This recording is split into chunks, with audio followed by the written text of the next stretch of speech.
Attaque contre la liberté de la presse, ultraconservatisme, coup porté à l'indépendance de la justice, homophobie, flirt avec la xénophobie, fin de l'état de droit, violation des valeurs européennes. Depuis le retour au pouvoir des conservateurs en 2015, la Pologne est dans le viseur des institutions européennes. À la manière de la Hongrie de Viktor Orban, cet État membre post-communiste ayant rejoint l'Union européenne en 2004 est devenu la bête noire de Bruxelles, des médias occidentaux et des ONG prétendant défendre les libertés et la démocratie. Le conflit entre Bruxelles et Varsovie s'envenime, les terrains d'entente entre le gouvernement polonais et la Commission européenne s'amenuisent, les discours se radicalisent et le mot Polexit n'est désormais plus tabou. Cet affrontement entre les tenants de l'agenda bruxellois et les défenseurs de la ligne conservatrice des dirigeants polonais s'est récemment accentué. La Commission européenne et le Parlement européen semblent vouloir en découdre avec les cas hongrois et polonais.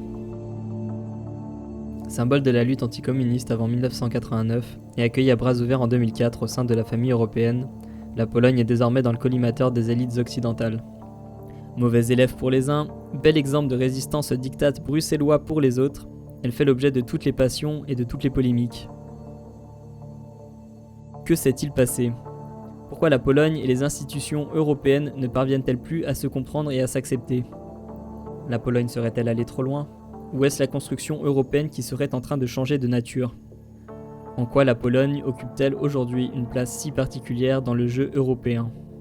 La Pologne, la République polonaise est évidemment un État très ancien, l'une aussi des premières démocraties, si on veut, aussi en Europe, à la fin du XVIIIe siècle avec la Constitution polonaise, mais un État qui a souffert énormément des différents partages de son territoire jusqu'à la disparition totale de la Pologne lors du XIXe siècle, les conflits évidemment du XXe siècle que tout le monde connaît, qui ont laissé une Pologne profondément meurtrie par l'attaque national-socialisme, ensuite aussi par la répression soviétique, et donc une Pologne qui vient de retrouver enfin, pour la première fois finalement depuis le XVIIIe siècle, sa totale autonomie après la chute du mur, après la chute du communisme. Dans les médias occidentaux, on lit souvent que la Pologne est une démocratie récente, ce qui est absolument pas vrai. Nous sommes une démocratie ancienne. L'histoire de la Pologne n'a pas 100 ans. Nous sommes réapparus sur la carte européenne en 1918, mais ça ne veut pas pour autant dire que nous sommes un pays qui n'a que 103 ans. On est un pays ancien qui a plus de 1000 ans, et on a un pays qui a des racines qui sont très intéressantes, surtout dans un contexte politique où nous avions une démocratie limitée, une démocratie des nobles, qui choisissait un roi. Et ça, c'est la tradition polonaise, une tradition aussi qui est ancrée dans la liberté, et donc ce qu'on appelait à l'époque la liberté dorée de la Szlachta, de l'équivalent de la noblesse et la petite noblesse polonaise. La spécificité de la culture politique polonaise, c'est son côté, alors d'une part très individualiste et anarchique. La Pologne était à une certaine époque de son histoire le seul pays qui avait un système anarchique officiel, pratiquement, on peut dire, puisque on avait donc une aristocratie avec des parlements régionaux, mais qui étaient réservés à la noblesse, mais une noblesse qui représentait 10% de la population, voire plus, pas 1 ou 2% comme à l'ouest, et avec un seul noble qui a la diète nationale à Varsovie, qui était constitué des représentants de ces diétines régionales, pouvait tout bloquer. Il y avait le droit de se révolter, de former des confédérations et de se révolter contre le roi. C'était un droit reconnu, ça se faisait officiellement sous une forme formalisée. Et donc c'est un peu resté dans la culture politique polonaise.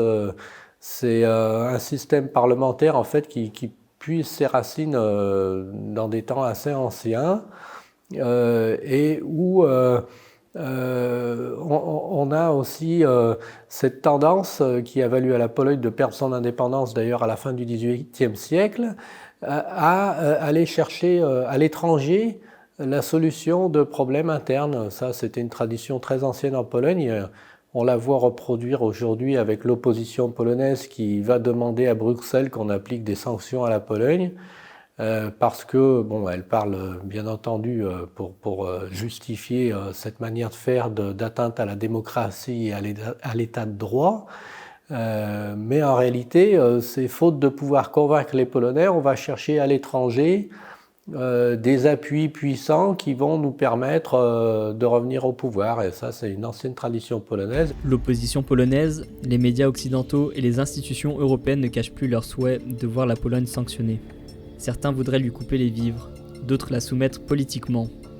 Ces voix de plus en plus critiques invoquent tour à tour le non-respect de l'état de droit et des valeurs européennes. Des notions aux contours inexacts et sujettes à interprétation. C'est une question juridique extrêmement complexe.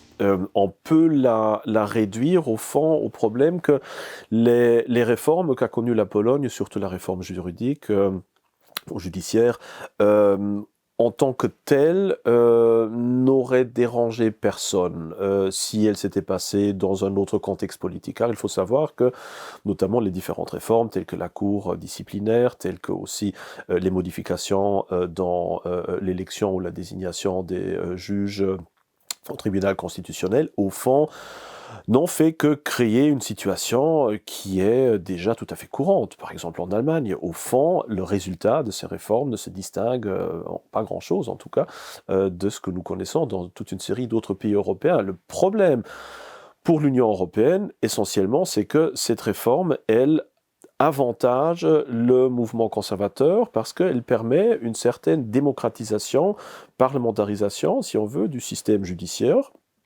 Et donc, permet à la majorité actuelle conservatrice de prendre certaines décisions au niveau juridique qui, avant, était impossible vu la composition presque exclusivement libérale, gauchiste des différents tribunaux. Donc, de fait, c'est une démocratisation qui, au niveau de son résultat, donne plus d'influence au conservatisme.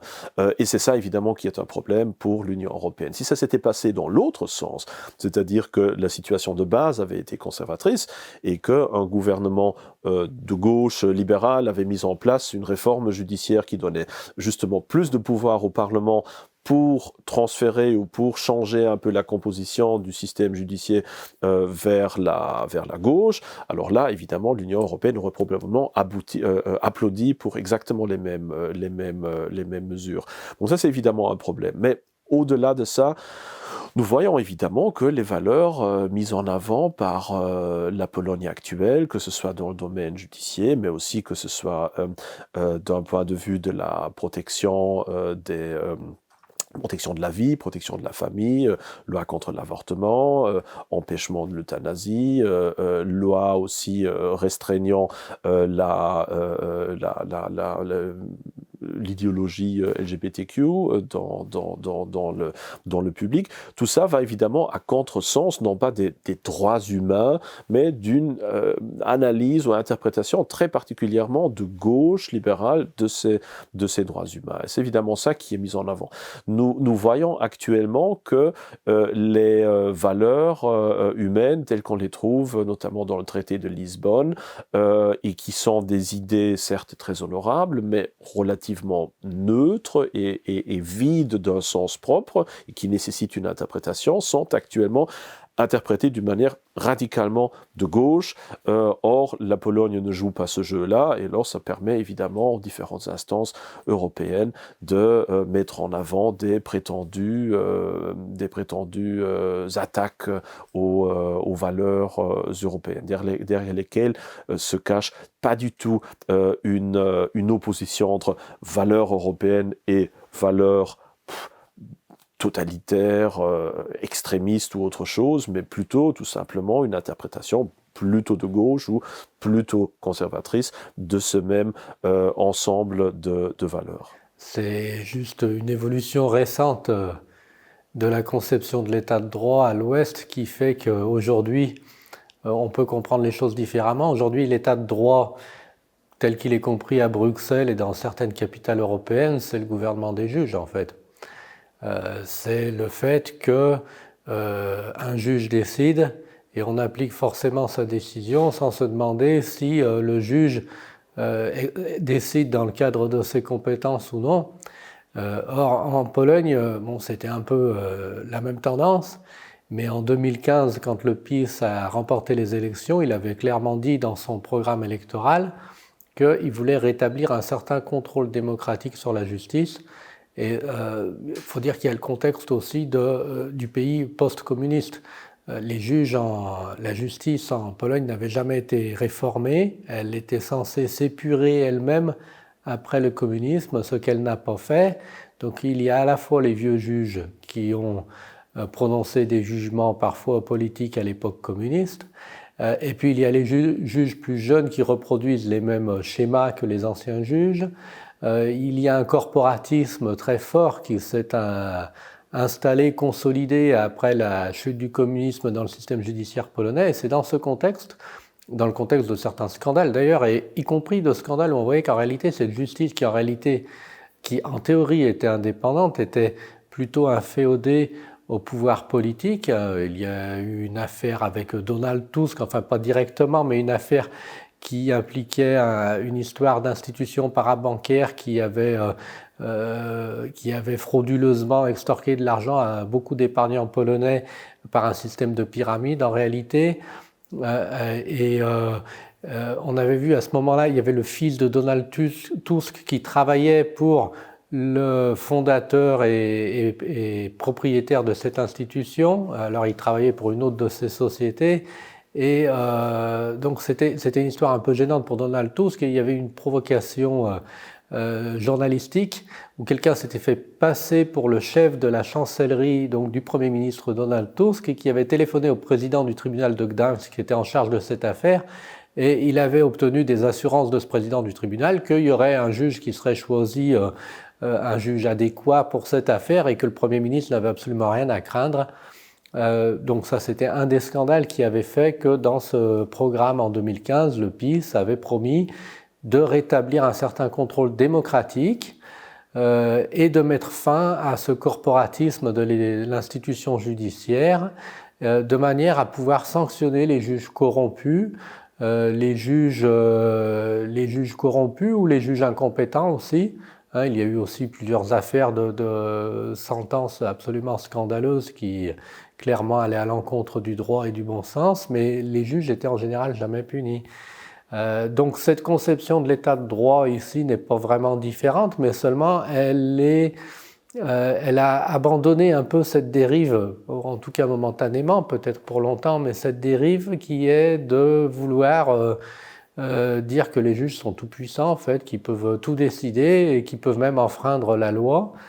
Et je pense que c'est la principale différence aujourd'hui, mais elle est remarquée aussi par beaucoup de commentateurs à l'Ouest, que cette conception d'état de droit qui est de dire qu'on ne peut pas remettre en question une décision de justice, même si de toute évidence elle va à l'encontre de la loi votée par le Parlement élu démocratiquement, c'est une notion qui est un peu nouvelle. Les critiques envers la région et la transformation politique qui prend place aujourd'hui, et la critique dans les médias européens occidentaux, est enracinée dans un paradigme libéral. Et c'est ça qui est au cœur de la question qu'on a aujourd'hui. Et tous les Occidentaux, presque tous les Occidentaux, et même les conservateurs, ou les gens qui se disent conservateurs en Occident, opèrent dans les frontières du paradigme libéral, qui est enraciné dans la Révolution française, dans la pensée de la Révolution française, et qui adopte certains dogmes qui ont évolué à un radicalisme de gauche. Donc aujourd'hui, les conservateurs qui font face à des questions telles que est-ce qu'il y a un problème avec l'état de droit en Pologne? Est-ce que les personnes LGBTQIA+ sont persécutées en Pologne? Est-ce que les Polonais sont racistes envers les migrants qui essayent de franchir la frontière polonaise et la frontière de l'Union européenne? Ces questions-là sont déjà, elles sont injustes parce qu'elles se trouvent, c'est un jugement qui est forgé dans un paradigme libéral qui dit que, étant un conservateur qui croit que l'Occident est construit sur 3 collines, c'est-à-dire le Capitole, l'Acropole et Calvaire, donc la pensée grecque, le droit romain et la foi chrétienne, que nous sommes des radicaux. Nous ne sommes pas des radicaux, nous représentons ce qui est normal. Aujourd'hui, pour moi, les questions qui sont posées aux Polonais, aux hommes politiques polonais et aux hommes politiques de la région, c'est des questions qui viennent d'un radicalisme occidental, que je rejette entièrement. Est-ce qu'il y a un problème avec l'état de droit en Pologne? Oui. D'un point de vue de la démocratie libérale, Certainement. Est-ce qu'il y a un problème avec la persécution de personnes LGBTQIA+ en Pologne? Le mot persécution est extrêmement fort, mais est-ce que les gens LGBTQIA+ en Pologne ont les mêmes droits et privilèges que les gens en Occident? Non, certainement pas. Est-ce qu'il y a un problème avec le racisme envers les migrants? Encore une fois, la question, je pense, est complètement injuste. Oui, nous ne voulons pas de migrants illégaux en Pologne. Ça ne veut pas pour autant dire que nous sommes radicaux et que ce qui se passe dans cette région doit être à tout prix arrêté, que ce soit avec des sanctions de l'Union européenne, que ce soit avec des amendes de l'Union européenne ou de la Commission européenne, et que nous devons être lynchés par les médias occidentaux. Et on s'imagine en Occident souvent que c'est une démocratie immature et donc on ne peut pas tolérer chez un gouvernement polonais ce qui paraît normal et inoffensif dans d'autres pays. Je pense notamment, puisqu'on parle souvent des réformes de la justice, au fait que le pouvoir législatif et exécutif ait une quelconque influence sur les nominations de juges, c'est considéré comme dangereux et un début de dictature en Pologne par les Occidentaux, alors que c'est considéré comme tout à fait normal et on n'y fait même pas attention quand c'est en Allemagne ou quand c'est en France, notamment en ce qui concerne par exemple le Conseil constitutionnel qui est nettement plus politique et politisé et dépendant finalement, puisqu'on y nomme des ministres, des gens de son camp, mais qui sont des politiciens, même pas des juristes, par rapport au tribunal constitutionnel polonais, où effectivement, si un gouvernement reste en place pendant un certain temps, vu que les juges sont élus à la majorité simple, à la diète, si un camp politique a la majorité pendant un certain nombre d'années, ils sont élus pour 9 ans, forcément ils ont une majorité aussi au tribunal constitutionnel qui est assez politisé. Il l'est aujourd'hui sous le PiS comme il l'était à l'époque des gouvernements de Donald Tusk qui restait aussi assez longtemps. 2 poids 2 mesures sur la question de l'état de droit, politisation des valeurs européennes, interprétation problématique des traités européens, idéologisation des institutions européennes, chantage financier, tout semble jouer contre la Pologne. Varsovie est embarquée dans une profonde querelle politique avec l'Union européenne, alors que la société polonaise est loin d'être unanime sur la question. La Pologne n'est pas un pays politiquement homogène, les différences de vues y sont marquées et assumées, le politiquement correct n'ayant résolument pas la même prise sur la société qu'en Europe de l'Ouest.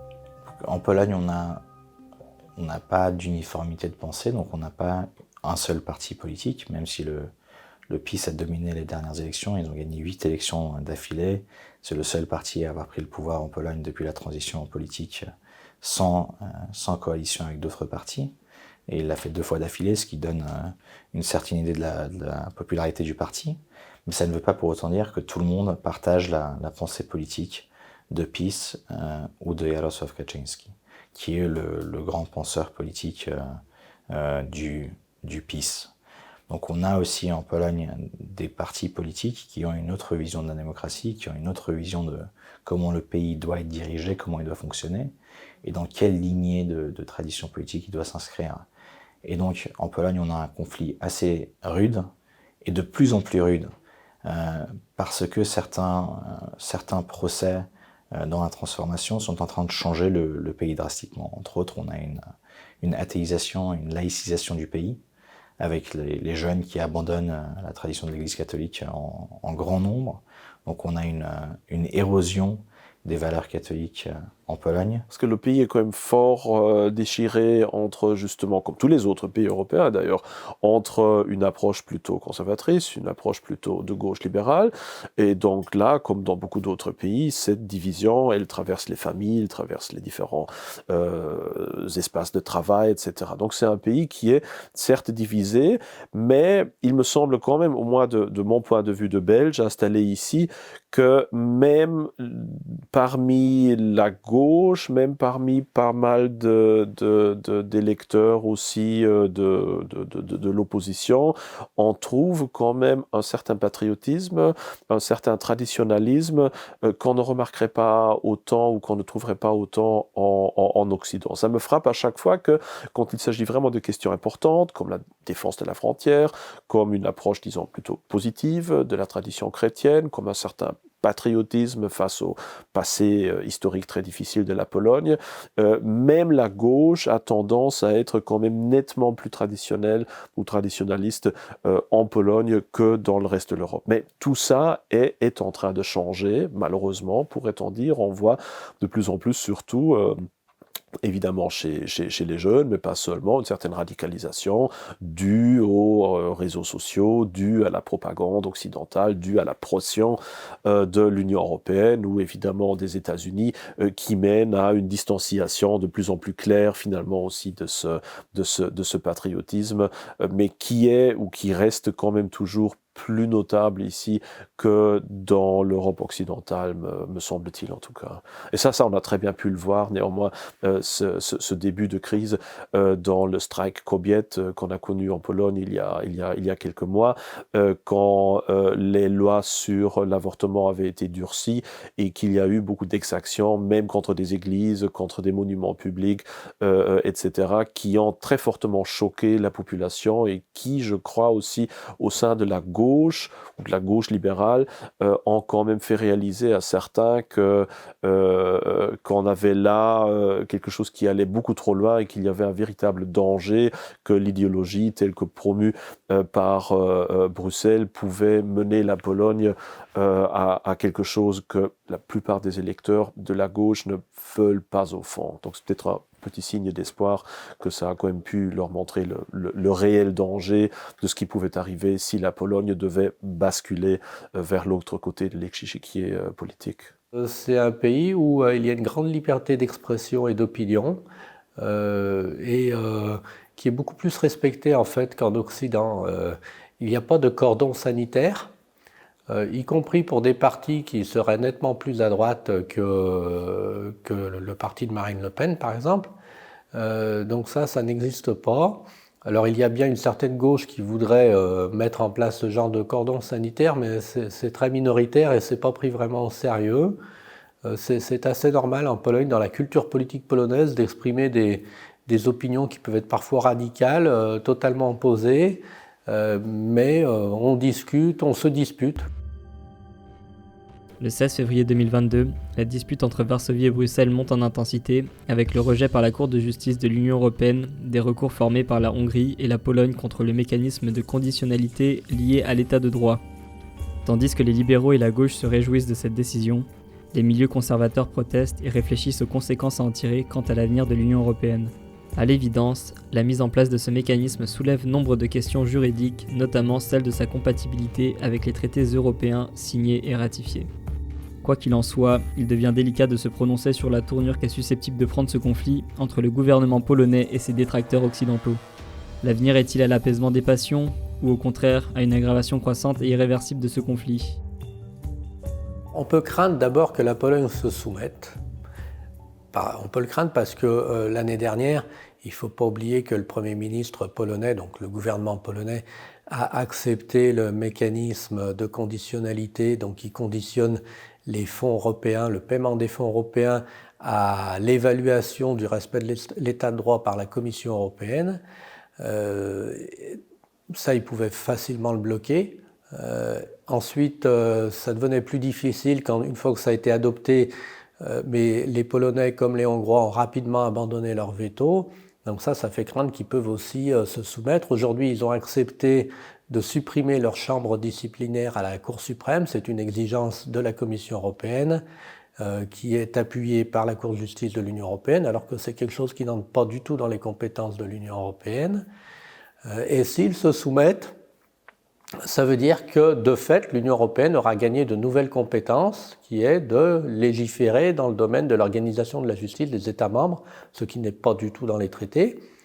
Ça voudrait dire que on ne peut plus tellement être dans l'Union européenne et être encore un pays démocratique, puisque ce sont des institutions non démocratiques qui n'ont pas été élues par nous, qui décident pour nous de choses essentielles pour lesquelles le peuple n'a jamais abandonné sa souveraineté. Donc ça, c'est la première chose qu'on peut craindre. Si la Pologne ne se soumet pas, on peut craindre que le conflit n'empire. Et dans ce cas-là, on ne sait pas où ça va s'arrêter, parce que pour le moment, la Commission européenne bloque les fonds du plan de relance Next Generation EU. La Pologne refuse donc d'accepter les conditions de la Commission européenne qui n'ont rien à voir avec ce plan de relance, qui sont ces réformes de la justice. On parle en Pologne, certains proposent que la Pologne se retire du paquet climatique comme mesure de rétention et même qu'elle se retire de ce plan de relance, qu'elle retire ses garanties, puisque c'est un plan de relance qui est financé par une dette commune contractée par les 27.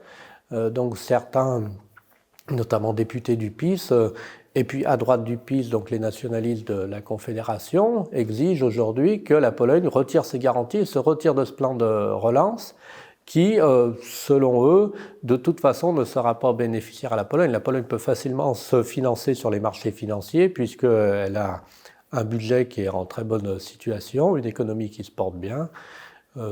Et puis alors on ne sait pas quand ça va s'arrêter parce que la Cour de justice a imposé une astreinte journalière, la Pologne refuse de payer, la Commission peut retenir ses fonds, la Pologne peut retenir les mêmes fonds sur sa cotisation au budget et ainsi de suite. Donc on ne sait pas où ça peut s'arrêter. C'est aussi une possibilité de détérioration de la situation qu'on ne peut pas exclure. D'un point de vue purement pragmatique, l'Europe occidentale, ou disons le reste de l'Europe et la Pologne sont dépendantes les uns des autres. Ça, c'est relativement clair. La Pologne est assez symbiotique par rapport à l'Allemagne, même aussi en partie par rapport à la France, c'est-à-dire que ces subsides dont on parle tellement, qui sont versés par l'Union européenne à la Pologne, ne disparaissent pas tout simplement quelque part dans des bienfaits pour la population, mais au contraire sont utilisés à des fins qui, de nouveau, bénéficient en grande partie des caisses en Europe occidentale. Ces investissements aboutissent d'une manière ou d'une autre chez des actionnaires qui sont basés en Occident. Donc on peut dire pour chaque euro qui est versé ici, on a une grande partie qui reviennent en Occident. Donc couper les subsides est une arme à double tranchant, finalement. Et tout le monde ne le sait pas, évidemment, et évidemment tout ça est un jeu de poker où l'Union européenne mise sur le fait que la population polonaise sous-estime sa force politique, sous-estime l'implication de l'Occident ici en Pologne et risque de craquer d'abord, sans réaliser qu'à la longue, l'Union européenne ne sait pas réaliser ça sans se couper finalement dans sa propre chair. Donc ça c'est un premier point qui nous fait ou qui peut nous faire espérer que tôt ou tard on va devoir trouver un compromis entre les deux antagonistes. Alors il y a évidemment beaucoup d'images, beaucoup de possibilités, comment un tel compromis peut avoir l'air.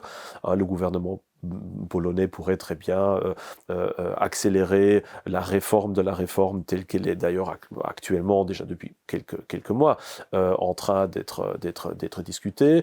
Donc il y a certainement moyen, notamment en ce qui concerne la Cour disciplinaire, qui a fait en grande partie un très bon travail en essayant de limiter la propagande politique de la part des juges et qui a essayé de les limiter vraiment au strict devoir de juge et de limiter leur interaction politique. Donc là, je crois qu'une grande partie du travail a été fait et que des réformes pourraient en effet s'imposer. Si l'Union européenne était, disons, volontaire de trouver un compromis, on pourrait dire, voilà, le travail a été fait des deux côtés, donc quelque part, maintenant, on revient à la case de départ et on cesse cette lutte. Mais c'est évidemment sans compter avec la radicalisation de l'opinion publique, surtout la radicalisation du Parlement européen, qui de plus en plus s'est lancé dans un genre de croisade, littéralement, contre la Pologne, contre la Hongrie, et qui veut, avec tous les moyens, finalement faire basculer les gouvernements ici. Même si cela implique faire des décisions ou prendre des décisions qui, d'un point de vue purement rationnel, sont contre-productives. Et donc je n'exclus pas malheureusement une possibilité que cette lutte augmente de plus en plus et puisse mener, qui sait, comme ça a été le cas avec le Brexit aussi, à des solutions que la plupart des gens pourraient regretter après coup, mais qui pourraient néanmoins se réaliser. Mais là, je crois que surtout la prochaine échéance, évidemment, les élections en Hongrie, en Pologne, pour voir à quelle mesure ces mesures actuelles font leur effet. Si c'est le cas, si le gouvernement bascule, là, évidemment, on va vers une normalisation des relations et la Pologne et la Hongrie vont devenir très, très clairement des États comme les autres et vont essayer d'implémenter toutes les mauvaises décisions, de mon point de vue, que l'Europe occidentale a réalisées ces dernières années, voire décennies. Si les gouvernements restent stable, si la majorité de l'électorat reste loyale par rapport au gouvernement actuel, là, c'est évidemment la grande inconnue. Est-ce qu'on aura une marche arrière de la part de l'Union européenne? Est-ce qu'on trouvera un compromis? Est-ce qu'on va vraiment vers des mesures plus dangereuses, plus radicales? Ça, c'est difficile à dire, d'autant plus que la situation politique actuelle face à la Russie, face à la Biélorussie aussi, ajoute maintenant encore un degré d'inconnu qui rend évidemment, surtout la Pologne, disons, plus importante pour le bloc occidental qu'elle ne l'a été peut-être il y a quelques mois, voire quelques années. Donc c'est hautement volatile finalement et nous verrons certainement très prochainement vers où ça tendra. Il y a une campagne coordonnée depuis quelques années qui tape dans le gouvernement, qui se sert des médias libéraux en Pologne, et aussi des médias libéraux occidentaux, et qui forge dans ce conflit politique une image négative de la Pologne, pas du PiS lui-même, mais de toute la Pologne. Et c'est quelque chose de très difficile à comprendre. Je comprends le conflit politique, je comprends que ces gens ont leur vision, je comprends qu'ils utilisent les moyens et les outils qu'on a pour mener un combat politique, et bonne chance à eux, bien sûr. Mais c'est pas pour autant que je comprends pourquoi ils choisissent d'endommager de manière potentiellement qui aura une longue durée l'image de la Pologne, qui est aujourd'hui perçue par énormément de gens comme un pays arriéré, fasciste, extrêmement catholique. Et c'est une image qui est entièrement fausse. Et le conflit avec Bruxelles aujourd'hui. Bruxelles est dominée en partie par des gens qui ont des opinions politiques diverses aux nôtres. Et ces gens-là aimeraient que la Pologne change, mais n'y arrivent pas parce que le peuple, qui est souverain, a choisi un parti politique qui s'oppose à ces changements et qui, pour l'instant, réussit à ralentir au moins un peu ces changements qui prennent place. Est-ce que le PiS va réussir à gagner ce combat culturel? Parce qu'au final, c'est un combat culturel auquel on fait face. C'est bien plus qu'un combat politique. La politique est fortement influencée par la culture. La culture aussi peut être fortement influencée par la politique. Et le PiS n'arrive pas à utiliser les outils politiques pour changer la culture en Pologne. Et donc, aux prochaines élections en 2023, on aura 1,4 million de jeunes qui n'ont jamais voté, qui auront l'opportunité de voter pour la première fois. Et cette nouvelle génération est entièrement différente aux gens qui ont voté aux élections auparavant. Et je pense qu'on va avoir le premier grand test et la première image plus pleine de ce qui se passe en Pologne aux élections prochaines. Et on verra si le PiS a réussi à ne pas perdre entièrement cette nouvelle génération.